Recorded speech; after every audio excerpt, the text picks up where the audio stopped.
On ne s'en prend jamais à un enfant. Jamais. Quelles que soient les circonstances. Même avec l'excuse de la guerre. Et s'il est interdit de tuer un enfant, il est 20 000 fois interdit d'en tuer 20 000.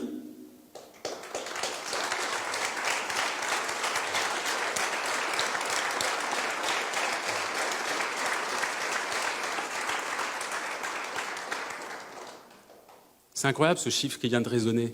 20 000 enfants. Je ne sais même pas si on arrive à réaliser ce que ça signifie. Lors des attaques terroristes du Hamas, qu'on a bien évidemment absolument condamnées, 37 enfants israéliens ont été tués. C'est une abomination. 20 000 enfants palestiniens, c'est 500 fois plus. 500 fois. C'est ça, le prix de la vengeance pour Israël? Et ce sont les enfants qui doivent payer en tuant 500 fois plus. C'est de la folie, c'est de la barbarie, ce sont des crimes, et les criminels devront être punis.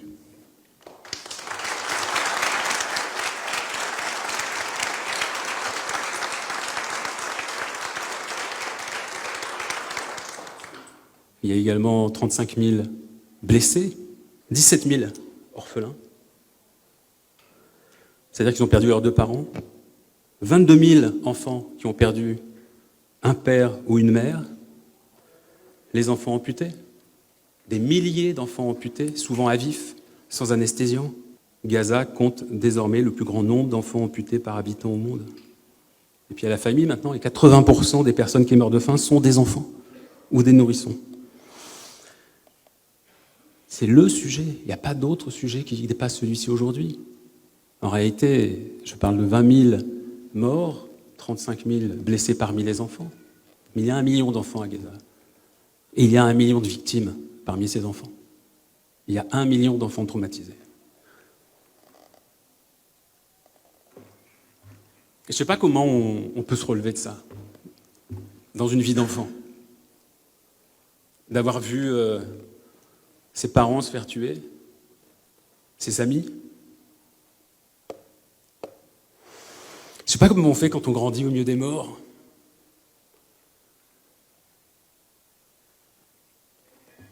Au milieu des décombres. Je ne sais pas comment on fait quand on a 4 ou 5 ans, qu'on s'endort le soir en se demandant si on se réveillera le lendemain, quand on se prépare à 4 ou 5 ans à sa propre mort. À Gaza, il y a 1 million d'enfants qui vivent ça, qui s'en remettront jamais.